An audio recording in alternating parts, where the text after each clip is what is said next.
Oboyan, vous êtes les bienvenus à la chaîne YouTube École de Sagesse. Je m'appelle Loza, je suis originaire du Cameroun. La signification de mon prénom est Pierre Précieuse. Je présente l'émission Les élites africaines. Cette émission a pour but premièrement de rendre visibles les élites africaines résidant aussi bien en Afrique qu'à l'étranger et deuxièmement à renforcer la confiance en soi du peuple noir.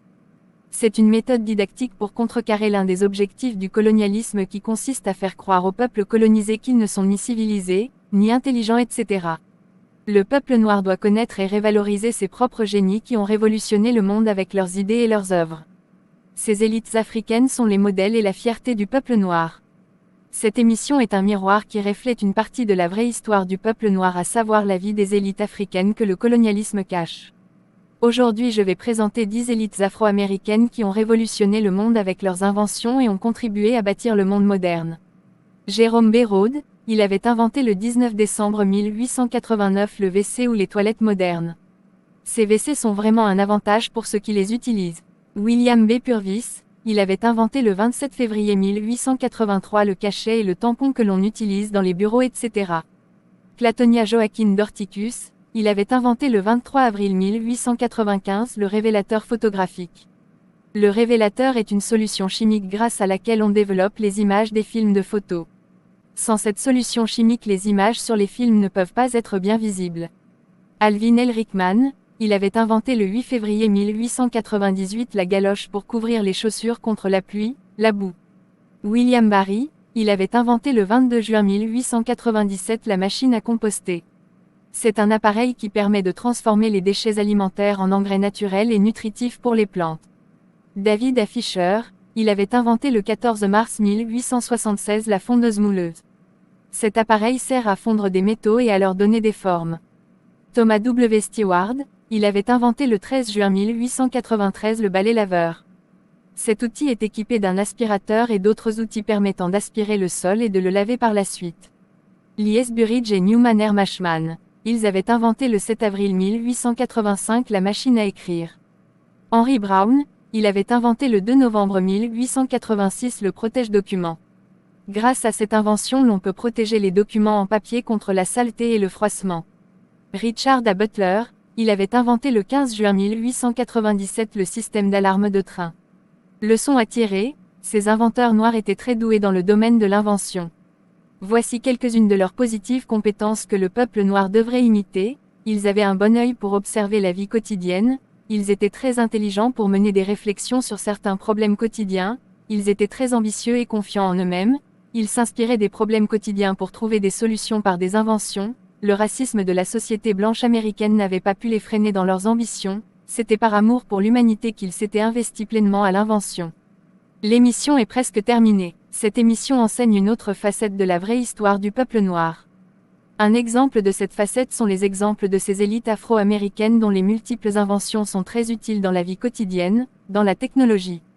Le colonialisme a toujours présenté le peuple noir comme étant un sous-peuple, sans intelligence, alors que le monde moderne est influencé par les connaissances et valeurs culturelles africaines.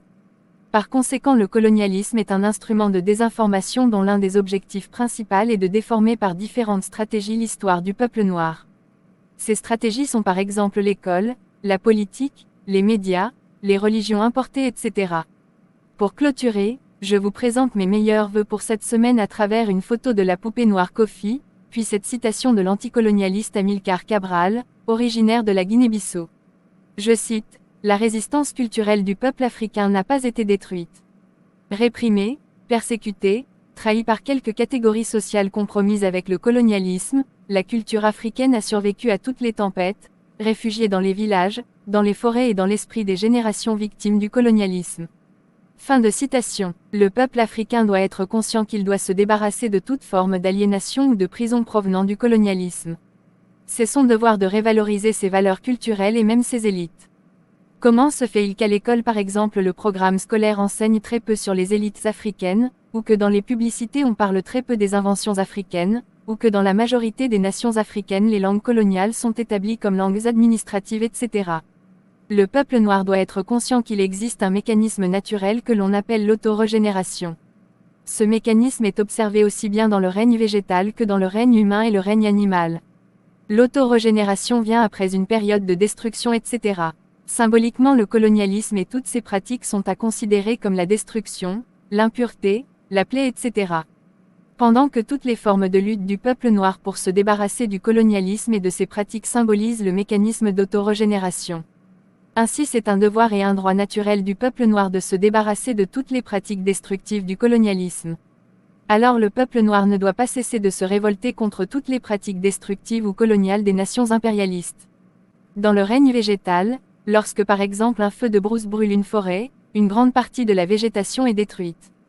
Quelque temps plus tard, la forêt se régénère elle-même par le fait que de nouvelles plantes poussent et la forêt réapparaît. Dans cet exemple, le feu de brousse symbolise la destruction et la repousse de la végétation symbolise l'autorégénération. Dans le règne animal, par exemple, beaucoup d'animaux ont leur méthode pour faire la toilette et se débarrasser des parasites qui sont sur leur corps. Ici par exemple, les saletés et les parasites représentent l'impureté, puis la toilette et l'élimination des parasites symbolisent l'autorégénération. Dans le règne humain, lorsqu'une partie du corps est blessée, le corps humain a ses propres méthodes pour cicatriser la plaie et lutter contre les infections. Dans ce cas, la blessure du corps humain et les bactéries symbolisent la plaie, puis le mécanisme de cicatrisation et de lutte contre les infections représente l'autorégénération. Le mécanisme d'autorégénération se renouvelle autant de fois que l'équilibre du règne végétal, ou animal, ou humain est menacé. De plus, c'est un mécanisme qui s'opère par réflexe et non sur ordre de qui que ce soit. Ce qui veut dire que le peuple noir doit être attentif à tout ce qui se passe autour de lui, pour agir par réflexe contre toutes les formes de colonialisme qui perturberaient son équilibre, son bien-être.